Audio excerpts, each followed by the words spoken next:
મોટા કુટવડામાં વિચરતી વિમુક્ત જાતિના ગરીબ પરિવારો હજુ પણ આવાસ યોજનાઓથી વંચિત। ભાવનગર જિલ્લાના મહુવા તાલુકાના મોટા કુટવડા ગામમાં માલણ નદી કાંઠે વસવાટ કરતા વિચરતી અને વિમુક્ત જાતિના નાથ મહારાજ સંપ્રદાયના ગરીબ પરિવારો કાયદાઓથી ઝૂંપડાઓમાં માનવતા માટે શરમજનક પરિસ્થિતિમાં જીવી રહ્યા છે।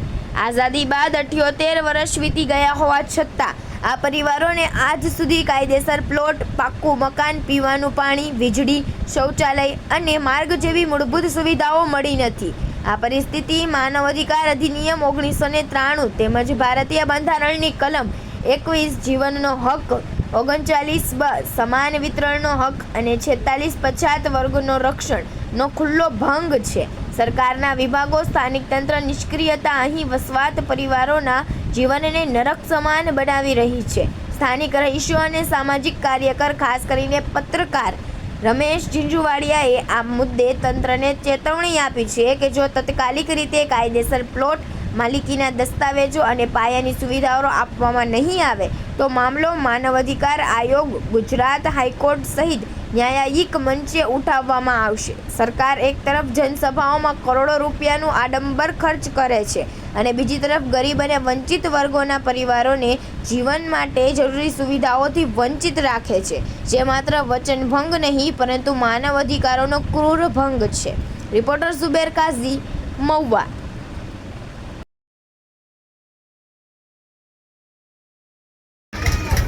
મારું નામ છે રમેશ ઝીંઝુવાડિયા, ગામ મોટા કુટવડા, તાલુકો મહુવા, જિલ્લો ભાવનગર।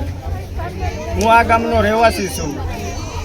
છેલ્લા 1-1.5-2 વર્ષથી સામાજિક ક્ષેત્રે જે મને ખ્યાલ છે સરકારી કચેરીમાં લોકો હારે રહીને હું કામ કરાવું છું। મારું જે ગામ છે એ મહુવા લેવલનું વસ્તી દર, જે વસ્તીમાં વધારે પ્રમાણમાં કુટવડામાં વસ્તી વધારે છે।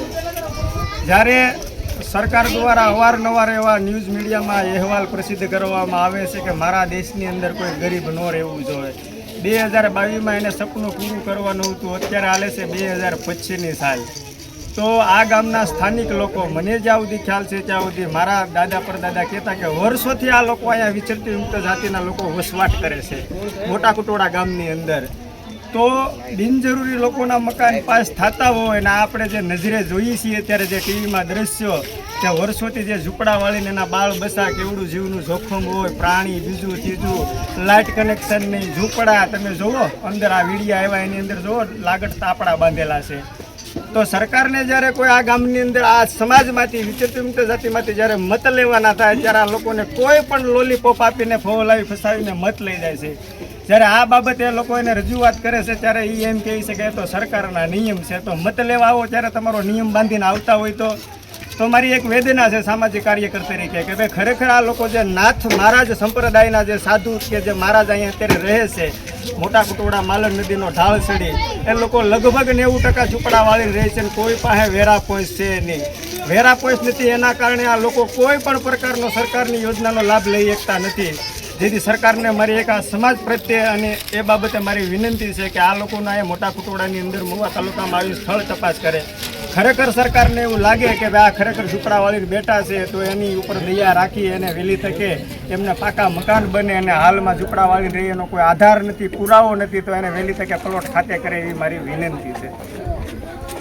આ છે અમારા ગામના છોકરો, એ અમારા ગરીબ માણસો માટે મદદ માટે બધું ભાષણ કરવા આવી અને બધાને સહાય અપાવે છે અને અમે એટલી જ ધારણા કરી છે કે અમારા ગરીબ વ્યક્તિનો તમે કાંક પુકાર સાંભળો।